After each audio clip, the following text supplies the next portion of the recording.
یہ لوگ ایسے اطمینان سے 15 پارے 20 پارے 15 پارے 20 پارے پڑھ لیتی ہیں.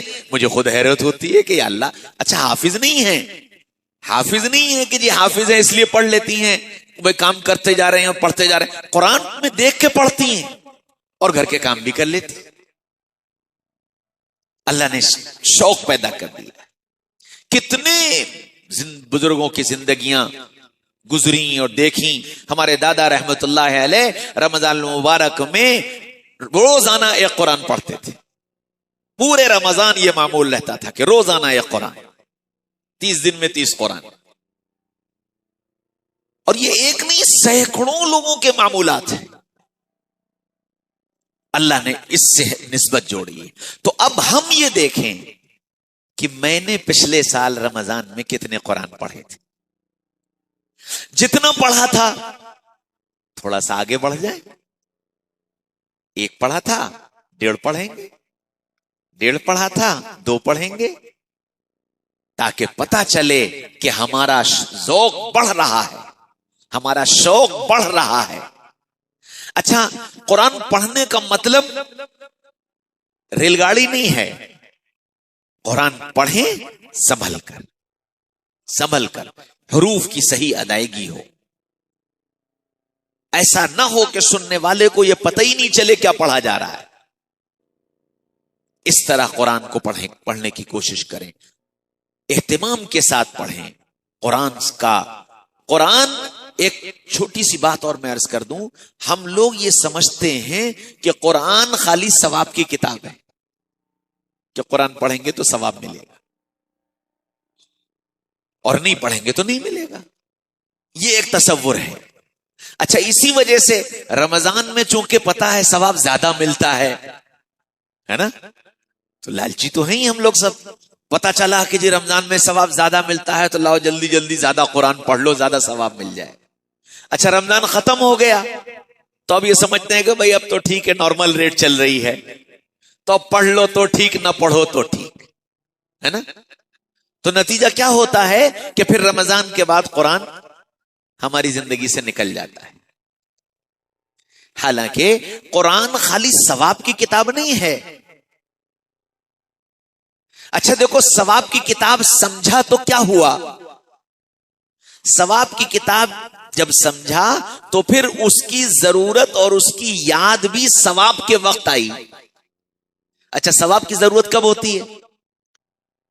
کیا بھائی، ثواب کی ضرورت کب ہوتی ہے؟ جب کوئی مر جاتا ہے.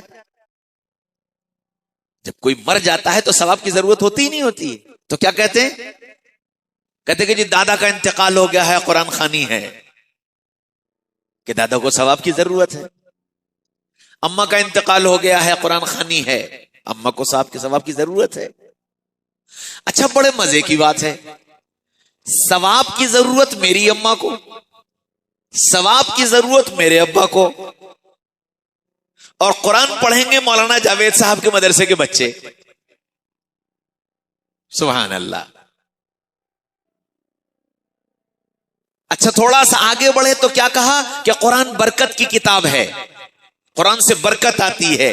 تو برکت کی ضرورت کب پڑتی ہے؟ جب مکان بناتے ہیں، جب دکان کھولتے ہیں، جب فیکٹری بناتے ہیں، جب نئی گاڑی لاتے ہیں تو برکت کی ضرورت ہوتی ہے. تو کیا کہتے ہیں کہ مولانا اسلم صاحب، میں نے نیا مکان بنایا ہے اور کل ذرا قرآن خوانی ہے، بچوں کو بھیج دیجیے گا. سبحان اللہ. مکان میرا، برکت مجھے چاہیے، اور قرآن پڑھیں گے مولانا اسلم صاحب کے مدرسے کے بچے. رامپور میں ہو سکتا ہے سائنس اتنی ترقی کر گئی ہو کہ کھانا آپ کھائیں پیٹ میرا بھر جائے، پانی آپ پیئیں پیاس میری بجھ جائے، بستر پہ لیٹ کر آپ سوئیں آرام مجھے مل جائے. ہو سکتا ہے بھیا رامپور میں سائنس اتنی ترقی کر گئی ہو، اور رامپور تو بھائی رامپور ہے. اور اگر ایسا ہو گیا ہے تو بتا دو، امریکہ والوں کو خبر کر دوں کہ بھیا یہاں آؤ، تم کہاں وہاں بیٹھے ہوئے ہو، دیکھو یہ سائنس رامپور میں موجود ہے کہ کھاتا کوئی ہے پیٹ کسی کا بھرتا ہے، پیتا کوئی ہے پیاس کسی کی بجھتی ہے. اور اگر ایسا ہو رہا ہے تو میرے جیسوں کی تو لاٹری نکل آئے گی. اور کیا، پھر تو میں 24 گھنٹے پھروں گا. انہوں نے کہا بھائی کھانا مولوی عبید اللہ صاحب کھا لیں گے پیٹ میرا بھر جائے گا. یہ کون سی منطق ہے کہ ثواب مجھے چاہیے قرآن یہ پڑھیں گے، برکت مجھے چاہیے قرآن یہ پڑھیں گے؟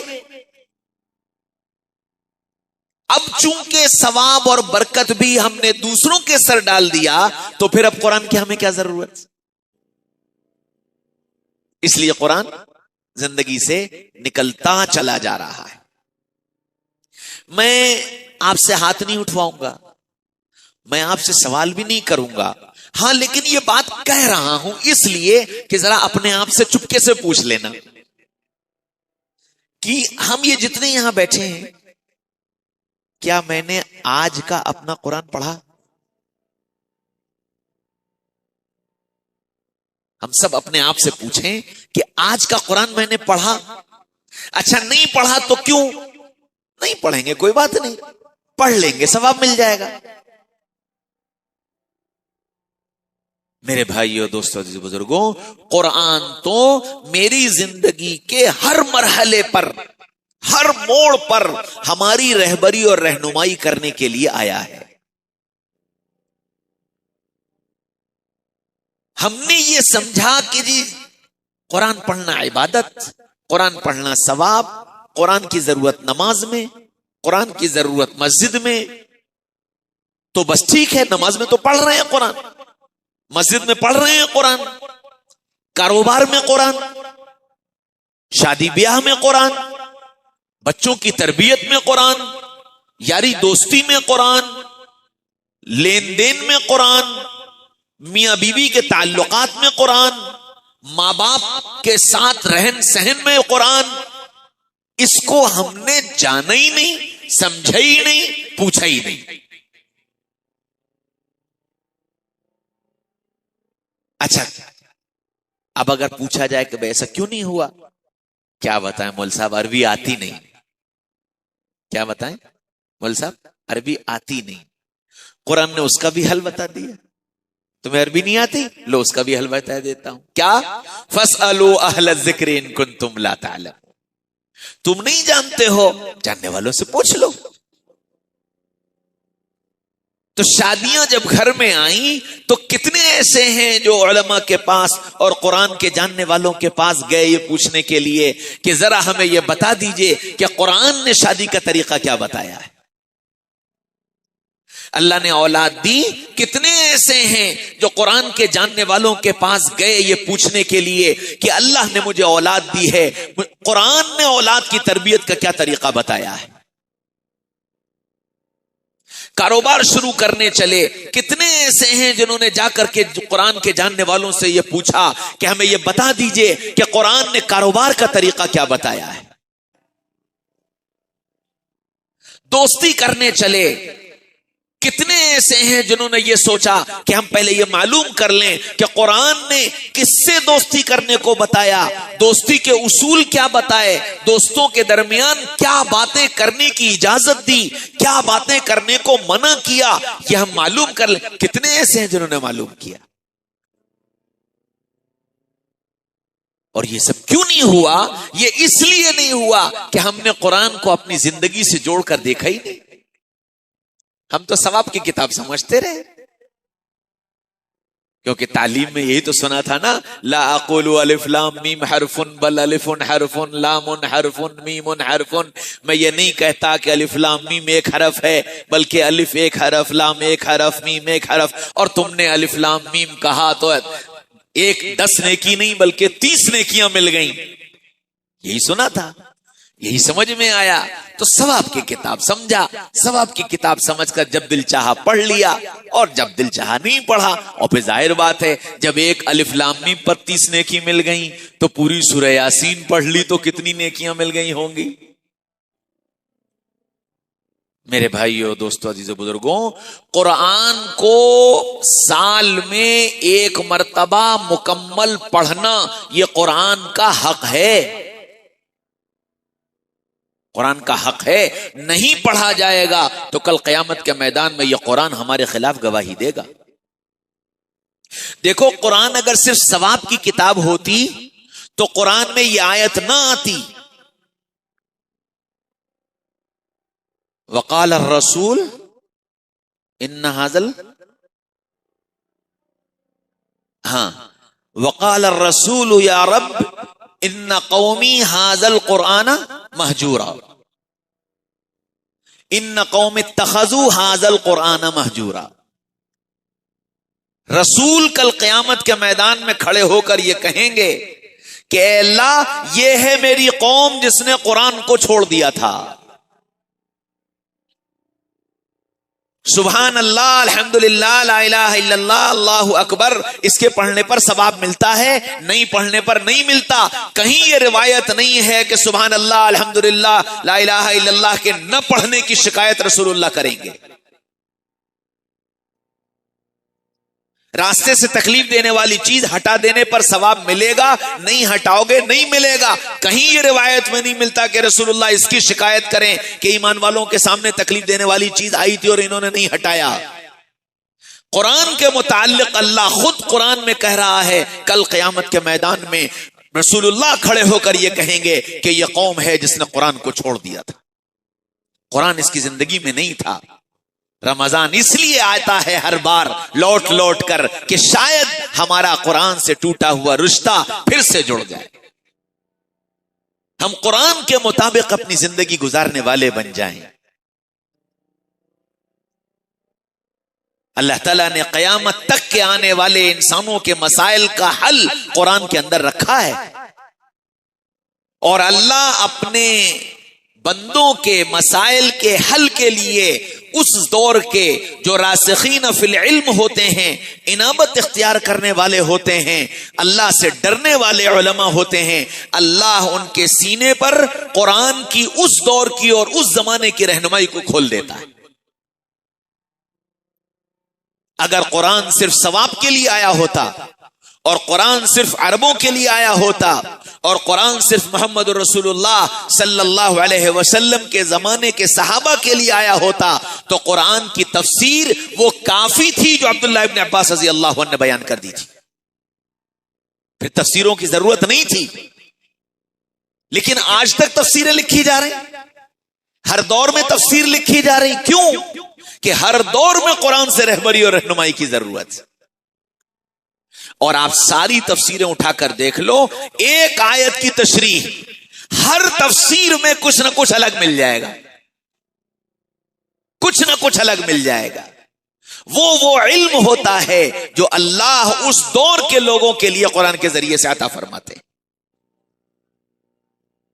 ہم نے قرآن کو زندگی سے الگ کر دیا ہے، ثواب کی کتاب سمجھا ہے، ثواب کی کتاب سمجھ کر سن رہے ہیں، پڑھ رہے ہیں، موقع مل گیا پڑھ لیا، نہیں ملا کوئی بات نہیں۔ میرے بھائیو، دوستو، عزیز بزرگوں، رمضان اللہ نے اس لیے دیا ہے تاکہ تم اپنے رشتے کو قرآن سے مضبوط کر لو۔ پھر اللہ تعالیٰ نے اس رمضان میں ہمیں تراویح کی نماز عطا فرمائی، نبی کی سنت ہے،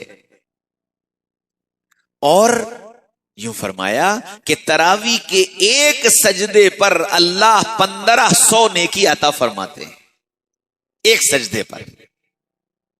تو ایک رکعت میں 2 سجدے، 2 رکعت میں 4 سجدے، 4 سجدے کا مطلب 6000 نیکی۔ یہ تو صرف اس سجدے کی ہیں، پھر جتنا قرآن سنو گے، پھر جتنی تسبیح پڑھو گے، پھر جتنی دیر عبادت میں کھڑے رہو گے، اس سب کا اجر الگ ہے۔ اب سوچو کتنی بڑی کمائی ہے۔ آپ کو اگر کہیں یہ پتا چل جائے کہ جی اگر 1 گھنٹہ میں یہاں کھڑا رہوں گا تو مجھے اتنا پیسہ مل جائے گا، آپ چھوڑ کے چلے جاؤ گے؟ کہ میں 5 منٹ کھڑا ہو جاؤں تو 1500، 10 منٹ کھڑا ہو جاؤں تو 3000، اور 20 منٹ کھڑا ہو جاؤں تو 6000، اور 40 منٹ کھڑا ہو جاؤں تو 12000۔ اگر آپ کو یہ پتا چلے تو ساری رات آپ کھڑے رہیں گے، اور یہ پتا چلے کہ جی روزانہ اتنا ہی ملے گا، تو مجال ہے کوئی ناغہ کر دے، مجال ہے کوئی چھوڑ کے چلا جائے؟ کیوں؟ اس لیے کہ دنیا کے ان ٹھیکروں کا ملنا یقینی سمجھ میں آ رہا ہے، اور آخرت کی ان نیکیوں کا ملنا اس پر یقین نہیں ہے، اس لیے چھوڑ چھوڑ کر بھاگے چلے جاتے ہیں۔ اور یہ یقین رکھو اللہ اس کے رسول نے جو بات کہہ دی میری آنکھ کے دیکھے سے زیادہ سچی، میری آنکھ کے دیکھے سے زیادہ سچی۔ تراویح کا اہتمام، اللہ کے نبی صلی اللہ علیہ وسلم نے لگاتار تراویح اس لیے نہیں پڑھی کہ کہیں امت پر اس کو فرض نہ کر دیا جائے۔ یہ شفقت تھی مجھ پر اور تم پر، یہ پیار تھا مجھ سے اور تم سے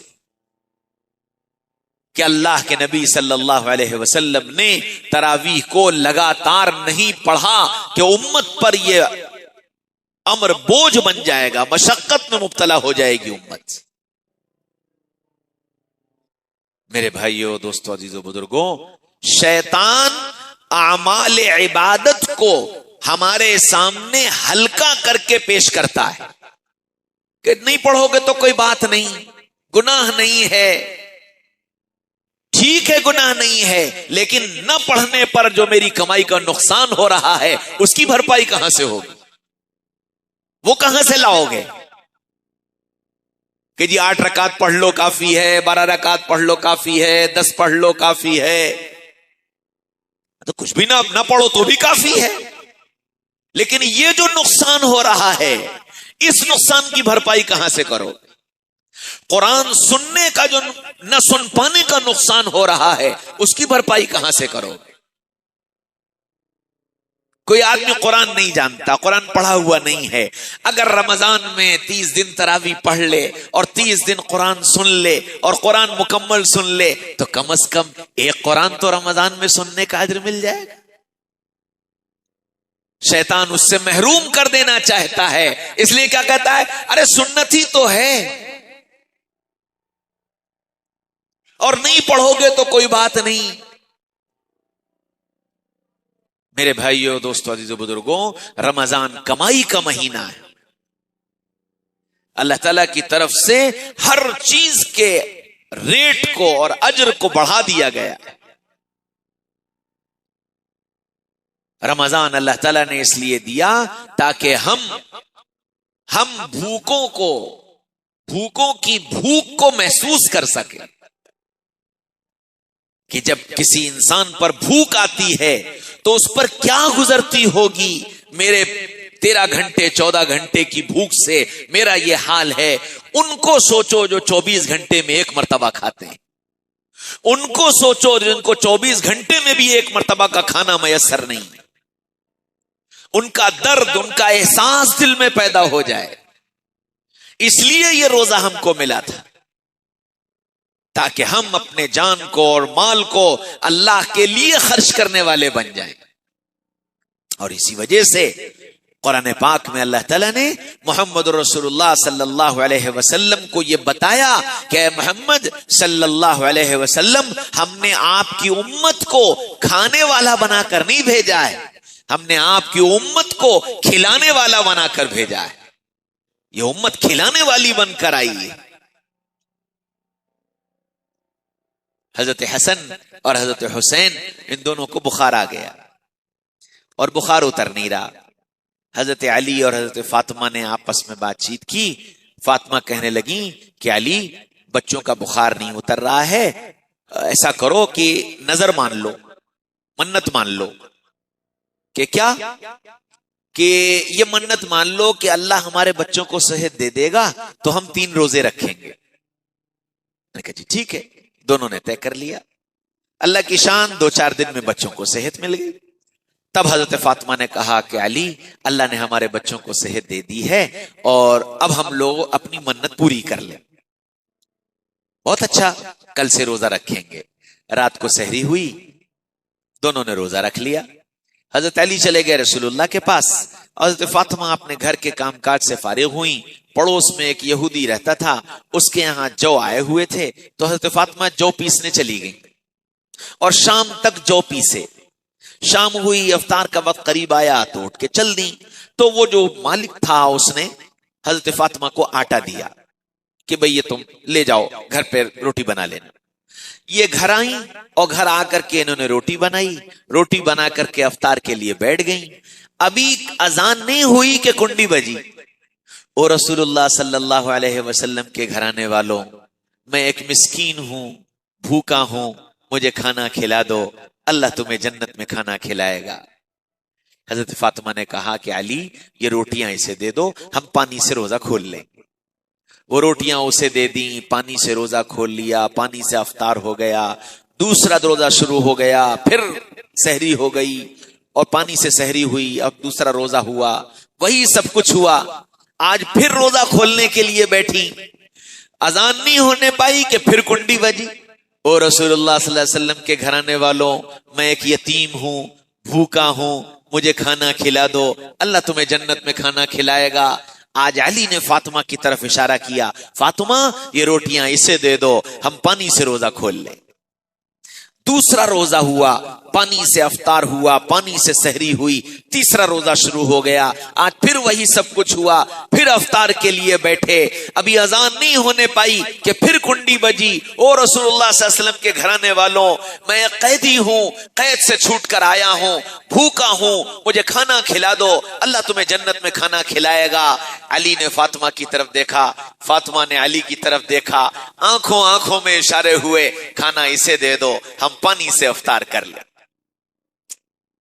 ہائے، 3 روزے پانی سے افطار ہو گئے، نہ فاطمہ نے رسول اللہ کو بتایا، نہ علی نے رسول اللہ کو بتایا۔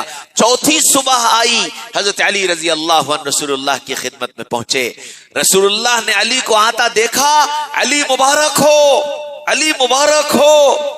یا رسول اللہ، کہے کہ مبارک، 3 دن سے فاقہ ہے اور آپ مبارک دے رہے ہیں؟ علی مبارک ہو، اللہ کو تمہارا اور فاطمہ کا عمل اتنا پسند آیا، اتنا پسند آیا کہ قیامت تک باقی رہنے والی کتاب قرآن میں تمہارے اس عمل کو ریکارڈ کر دیا گیا اور ساری انسانیت کو سنا دیا گیا کہ تم دنیا میں یہ زندگی جینے کے لیے آئے ہو جو فاطمہ اور علی تمہیں دے کر کے گئے۔ اور وہ کیا تھا؟ وَيُطْعِمُونَ الطَّعَامَ عَلَى حُبِّهِ مِسْكِينًا وَيَتِيمًا وَأَسِيرًا۔ او رسول اللہ، کیا خوبصورت ہیں تیرے گھرانے والے جو خود نہیں کھاتے، اپنا کھانا یتیموں کو، مسکینوں کو، قیدیوں کو کھلا دیا کرتے ہیں۔ ہاں، تم دنیا میں کھانے نہیں آئے، تم کھلانے آئے ہو۔ رمضان کا مہینہ کھلانے کا مہینہ ہے۔ اللہ کے نبی صلی اللہ علیہ وسلم نے کھلانے کے فضائل بیان کیے ہیں کہ جو ایک روزے دار کو روزہ افطار کرا دے، اللہ اس کے اور جہنم کے بیچ 7 خندقیں کھود دیتے ہیں، گویا جہنم میں جانا ناممکن ہو جاتا ہے۔ پھر فرمایا کہ چاہے وہ ایک گھونٹ لسی ہو، ایک کھجور کا ٹکڑا ہو، چاہے پانی کا ایک گھونٹ ہو، یہ بتا دیا اس لیے تاکہ غریب یہ نہ کہہ سکے میں روزہ افطار کیسے کرا تھا۔ یہ مہینہ کھلانے کا ہے۔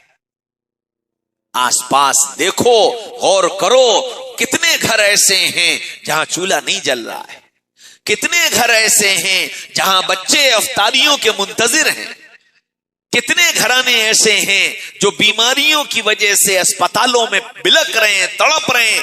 اللہ نے تمہیں مال دیا ہے، اپنے مال کو خرچ کرو، ان کے کھانے پر، ان کی ضرورتوں پر، ان کی حاجتوں کے پورا کرنے پر۔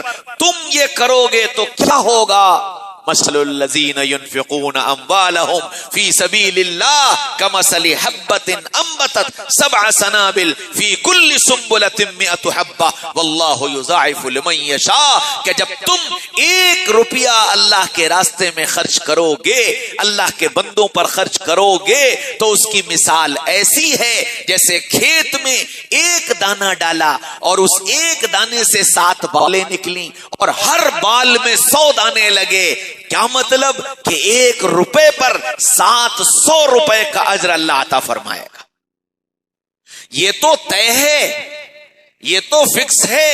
پھر آگے فرمایا واللہ یضاعف لمن یشاء، اور پھر آگے تمہارے اخلاص پر، تمہاری محبت پر، تمہارے درد دل پر، تمہاری اندر کی تڑپ پر ہم اس کو 700 سے کتنا آگے بڑھائیں گے یہ ہم جانیں اور ہماری ادا جانیں۔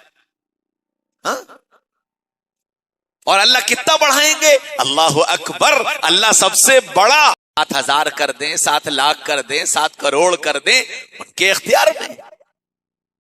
تو اللہ نے یہ مہینہ ہم کو خرچ کرنے کا دیا ہے، ہم خرچ کرنا سیکھیں. زکوٰۃ اپنے مال کا حساب لگا کر دو. عام طور پر زکوٰۃ جو دی جا رہی ہے وہ اندازے سے دی جا رہی ہے، اندازے سے زکوٰۃ دی جا رہی ہے. سونے کا اندازہ، چاندی کا اندازہ، کاروبار کا اندازہ، اندازے سے زکوٰۃ اندازے سے نہیں. زکوٰۃ حساب لگا کر کے دو، تاریخ طے کر کے دو. جو تاریخ طے کرو اس دن کا ریٹ لگاؤ سونے کا، اس دن کا ریٹ لگاؤ چاندی کا، اس دن کا ریٹ لگاؤ اپنے ساز و سامان کا، پھر زکوٰۃ نکالو. یاد رکھو صحابہ خرچ کرتے کرتے مالدار ہو گئے اور ہم کماتے کماتے غریب ہو گئے. ہاں، صحابہ نے اتنا خرچ کیا اور نوبت یہ آئی کہ کسریٰ کا تاج سونے چاندی ہیرے جواہرات سے جڑا ہوا صحابہ کے قدموں میں ٹھوکر کھا رہا تھا.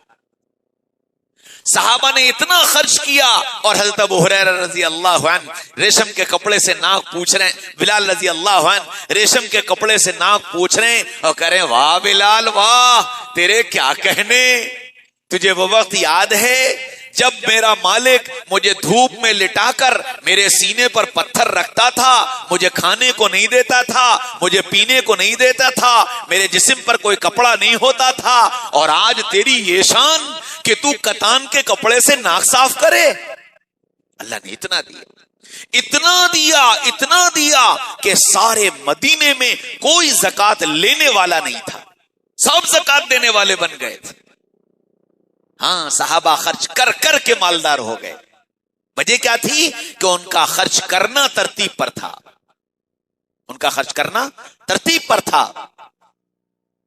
اور ہر ایک یہ سمجھ رہا تھا انفق جبن آدم ينفق علیک، کہ تم اللہ کے بندوں پر خرچ کرو گے اللہ تمہارے اوپر خرچ کرے گا. مال اللہ کے نام پر دینے سے ہرگز کم نہیں ہوتا، اللہ دوسری راہوں سے دے دیتے. میں آپ کو اس کی ایک مثال بتاؤں. میں ایک جگہ گیا، وہاں ایک مدرسے کے استاذ مجھے ملے اور وہ حدیث کے استاذ تھے. 55 اور 60 کے بیچ میں ان کی عمر ہوگی. اللہ کے لیے وہ مجھ سے محبت کرتے ہیں. میرے پاس آئے، بیٹھے اور انہوں نے اپنا حال سنایا.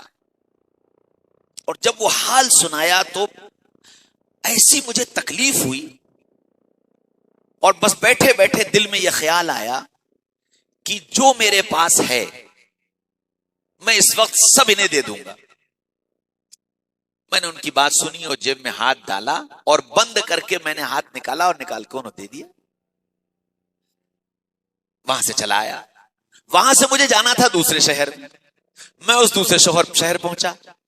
وہاں جا کر کے میں جن صاحب کے ہاں گیا، بیٹھا تو وہ تھوڑی دیر کے بعد آئے، کہنے لگے کہ مولانا میرا دل چاہ رہا ہے میں آپ کو ہدیہ دوں.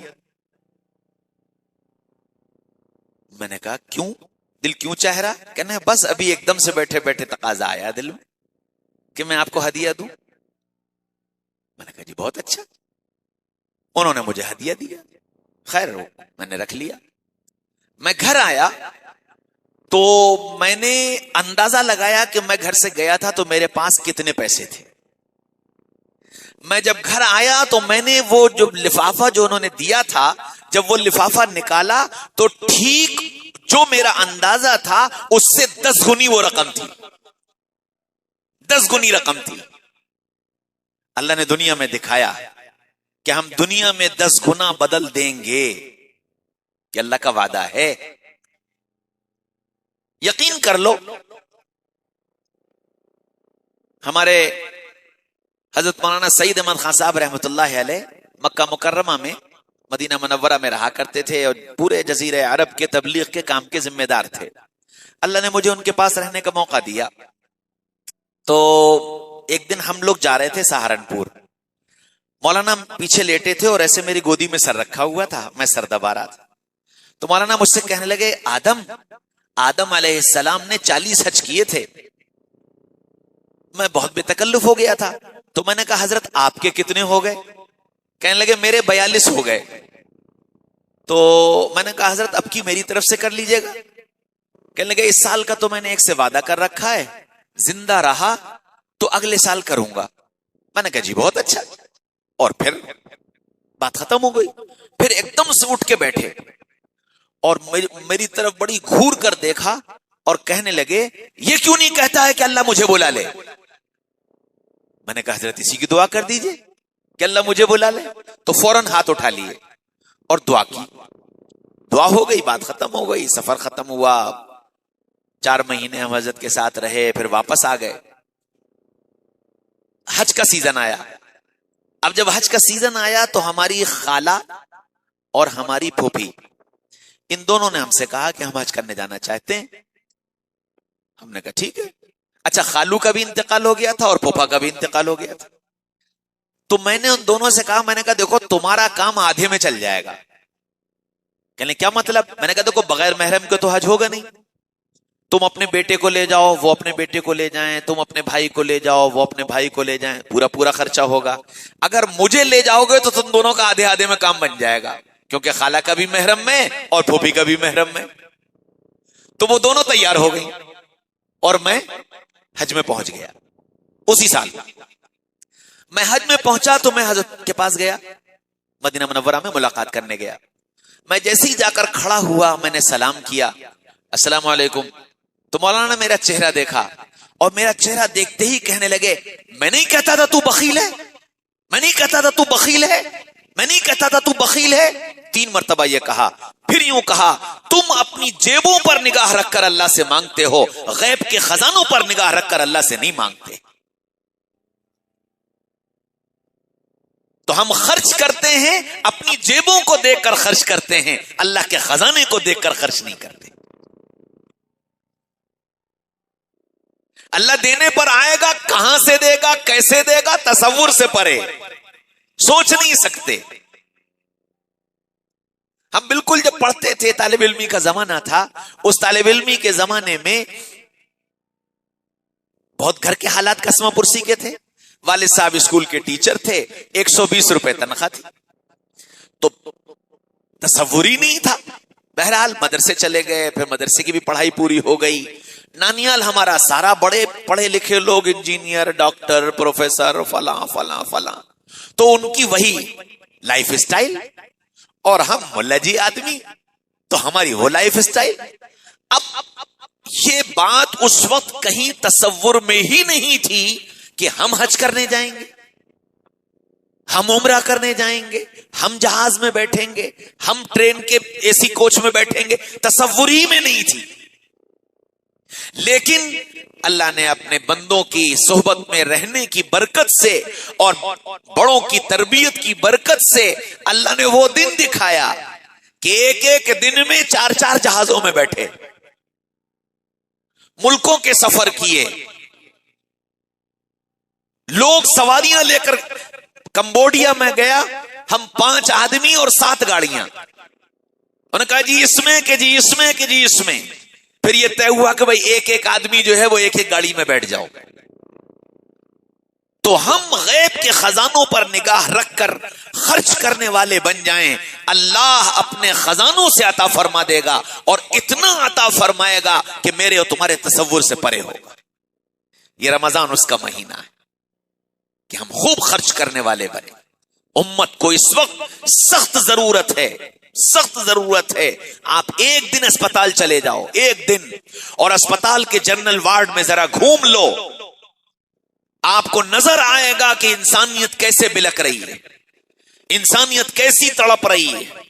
آپ جھوپڑ پٹیوں میں چلے جاؤ, آپ کوڑا بننے والوں میں چلے جاؤ, آپ ان کے گھروں کی زندگیوں کو دیکھو, تب نظر آئے گا کہ اس وقت انسانیت اور انسانوں کے بچے کیسے نالی کے کیڑے بنے ہوئے ہیں, اور کوئی ان کے سر پہ ہاتھ رکھنے والا نہیں.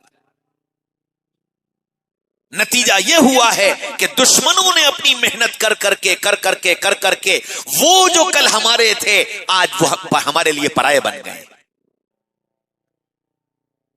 ان کی زندگیوں کے ایمان لٹ گئے, ان کی زندگیاں بدل گئیں.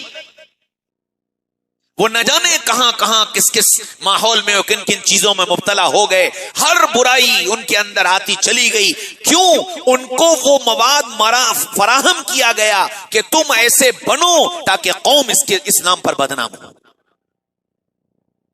ورنہ اللہ تعالیٰ نے ہم کو جو خرچ کرنے والا جذبہ اور اس خرچ کرنے پر جو انعامات کا وعدہ کیا تھا، یہ ایسا زبردست شیڈیول تھا کہ اگر اس پر قوم عمل کر رہی ہوتی، خدا کی قسم اس قوم میں کوئی غریب نہیں ہو سکتا تھا۔ اللہ نے یہ ماہ مبارک اس لیے دیا ہے، ہم اس کی قدر کریں۔ اور آخری بات یہ کہ دیکھو، جہاں سے بات میں نے شروع کی تھی کہ جب محبت ہوتی ہے تو محبوب سے دل لگانے کا دل چاہتا ہے، محبوب سے باتیں کرنے کا دل چاہتا ہے، محبوب کا نام لینے کا دل چاہتا ہے۔ ہاں؟ تو یہ جو رمضان ہے، اللہ نے اس میں آخری عشرہ جو دیا ہے وہ اس لیے دیا ہے کہ میرے بندوں، میرے در پہ آ کر پڑ جاؤ، آؤ مجھ سے باتیں کرو، آؤ مجھے اپنے دکھڑے سناؤ، آؤ مجھے اپنے غم سناؤ، کچھ میری سنو، کچھ اپنی سناؤ، اور میرے در پر پڑ جاؤ۔ اور جب تم میرے در پر پڑ جاؤ گے تو یاد رکھو، میں بھی تمہارا بن جاؤں گا، میں بھی تمہارا بن جاؤں گا، جس کو اعتکاف کہتے ہیں۔ اللہ نے اس ماہ مبارک میں اپنے نبی صلی اللہ علیہ وسلم کے واسطے سے ہم کو یہ اعتکاف کی سنت عطا فرمائی ہے۔ پورے سال ہم بھاگتے دوڑتے رہتے ہیں، پورے سال ہم اپنی اپنی مصروفیت اور مشغولیت میں رہتے ہیں، پورے سال ہم یوں ہی اپنا وقت گزارتے ہیں۔ ہم یہ سمجھ لیں کہ یہ 10 دن میں نے اپنے اللہ کو دے دیے، اپنے اللہ کے در پر پڑ جاؤ، اس کی خوشامد کر لو، اس کے قدموں میں پڑ جاؤ، اس کو اتنا یاد کرو، اس کو اتنی آواز دو کہ وہ جواب میں کہہ دے ادعونی استجب لکم، جو تم نے مانگا دے دوں گا، جو تم نے مانگا دے دوں گا۔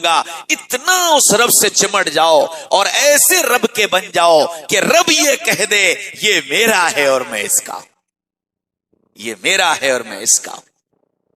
اللہ نے یہ مبارک مہینہ دیا۔ گزشتہ سال کا حال مجھے پتا چلا تھا کہ ماشاءاللہ اس مسجد میں 20-22 نوجوانوں نے اعتکاف کیا تھا۔ اللہ کرے اللہ کرے اللہ کرے کہ یہ رمضان اس کی دگنی اور تگنی تعداد ہو اور یہ مسجد معتکفین سے آباد ہو، اور اس اعتکاف میں میرا تمہارا اپنے اللہ سے تعلق بڑھ رہا ہو، رب سے رشتہ بڑھ رہا ہو، رب کے سامنے رو رہے ہوں، آنسو بہا رہے ہوں۔ اللہ برکتوں کے دہانے کھولے گا، زندگی میں بھی اس کی برکت نظر آئے گی، نسلوں میں بھی اس کی برکت نظر آئے گی، کمائیوں میں بھی اس کی برکت نظر آئے گی۔ ہم اللہ کا بن کے تو دیکھیں۔ اس لیے یہ نیت کرو کہ انشاءاللہ اس رمضان کو اب تک کے سارے رمضانوں سے زیادہ قیمتی بنائیں گے، انشاءاللہ کریں گے انشاءاللہ۔ اچھا، رمضان کا ٹائم ٹیبل ہم نے تو بہت آسان سی بات سوچی ہے، اور ہم اپنے ساتھیوں سے کہتے ہیں کہ اگر اس پر آ جاؤ تو ہی انشاءاللہ رمضان قیمتی بن جائے گا۔ 24 گھنٹے ہوتے ہیں، 8 گھنٹے سو لو، کھا لو، پی لو، 8 گھنٹے اپنا کاروبار کر لو، جو بھی کاروبار کرتے ہو، ملازمت کرتے ہو تو ملازمت، کاروبار کرتے ہو تو کاروبار، 8 گھنٹے کاروبار کر لو اور 8 گھنٹے اپنے اللہ کو دے دو۔ اس میں سب شامل ہے، تمہاری نماز بھی، تمہاری تراویح بھی، تمہاری قرآن کی تلاوت بھی، تمہارا ذکر بھی، تمہاری دعا بھی، سب شامل ہے۔ بس اپنا شیڈول یہ بنا لو کہ 8 گھنٹے میرے اللہ کے ہیں، میں اپنے 8 گھنٹے اللہ کو دوں گا، 8 گھنٹے میں اپنا کاروبار کروں گا، اور 8 گھنٹے میں سونا اور کھانا پورا کر لوں گا۔ کیوں بھائی مشکل ہے یہ؟ کیوں بھائی مشکل ہے؟ اتنی نیت کر لو کہ یہ رمضان اس ترتیب پر گزار لیں گے انشاءاللہ۔ 8 گھنٹے کاروبار کے، 8 گھنٹے سونے اور ضروریات کے، اور 8 گھنٹے اللہ کے لیے۔ ٹھیک ہے انشاءاللہ؟ اس ترتیب پر اگر رمضان گزارو گے، اللہ اس کی برکتیں عطا فرمائے گا۔ اور جتنے ہمارے بھائی یہاں بیٹھے ہیں، پچھلے رمضان میں جتنا قرآن پڑھا تھا اس سے زیادہ قرآن پڑھ لینا، چاہے آدھا قرآن زیادہ پڑھو، چاہے 1 قرآن زیادہ پڑھو، لیکن یہ نیت کرو کہ انشاءاللہ رو اپنے قرآن کی اس مقدار کو بڑھائیں گے جو پچھلے سالوں میں ہم پڑھا کرتے تھے۔ ٹھیک ہے انشاءاللہ؟ اور آخری بات یہ کہ اللہ کا ذکر، 3 تسبیحات عمومی ہیں، سبحان اللہ، الحمدللہ، لا الہ الا اللہ، اللہ اکبر، لا حول ولا قوت الا باللہ، اور استغفار اور درود شریف۔ اس کے علاوہ اللہ کے نبی صلی اللہ علیہ وسلم نے فرمایا کہ کثرت سے استغفار کیا کرو، کثرت سے درود پڑھا کرو، کثرت سے اللہ کا ذکر کیا کرو۔ قرآن میں فرمایا فَاذْكُرُوا اللَّهَ ذِكْرًا كَثِيرًا، کثرت سے اللہ کا ذکر کیا کرو۔ صحابہ نے پوچھا یا رسول اللہ کثرت کی مقدار کیا ہے؟ کثرت کسے کہتے ہیں؟ علماء نے پھر اس کی تشریح لکھی کہ کثرت 300 کی مقدار جو ہے وہ کثرت میں شمار ہوگی، کیونکہ واحد اثنین ثلاثہ، واحد تثنیہ اور جمع، ایک کو واحد کہتے ہیں، دو کو تثنیہ کہتے ہیں اور تین کو جمع کہتے ہیں۔ جمع کا مطلب مجموعہ۔ تو اگر ہم 300 مرتبہ درود پڑھ لیں، 300 مرتبہ استغفار پڑھ لیں، 300 مرتبہ تیسرا کلمہ پڑھ لیں تو کثرت سے ذکر کرنے والوں میں شمار ہو جائے گا۔ کیوں بھائی؟ ٹھیک ہے۔ اور آخری بات بتا دوں، چھوٹی چھوٹی سی باتیں، باوضو رہو۔ رمضان کے مہینے میں یہ طے کر لو کہ انشاءاللہ 30 دن باوضو رہیں گے۔ اچھا، باوضو رہنے سے کیا ہوگا؟ اللہ کے نبی نے فرمایا جو باوضو رہتا ہے اللہ اس کے عمر میں بھی برکت دیتا ہے اور اس کے مال میں بھی برکت دیتا ہے۔ ہم دونوں اسی کے لیے تو پریشان ہیں، ہم سب عمر کی برکت کے لیے پریشان اور مال کی برکت کے لیے پریشان۔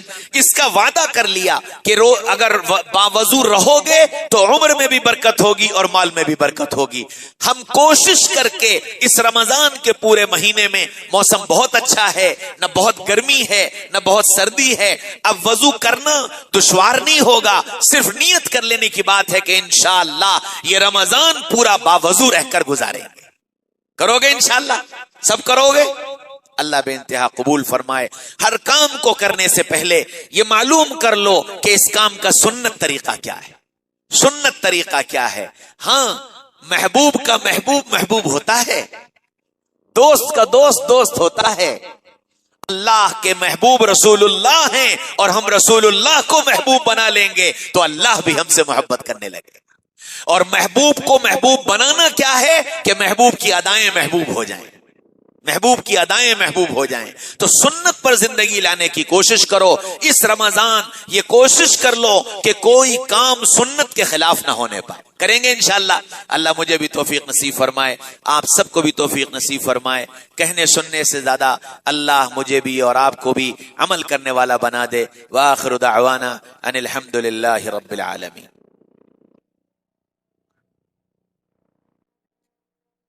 الحمد لله رب العالمين، الحمد لله رب العالمين، الحمد لله رب العالمين۔ اللهم صل على سيدنا محمد وعلى آل سيدنا محمد وبارك وسلم۔ اللهم صل على سيدنا محمد وعلى آل سيدنا محمد وبارك وسلم۔ اللهم صل على سيدنا محمد وعلى آل سيدنا محمد وبارك وسلم۔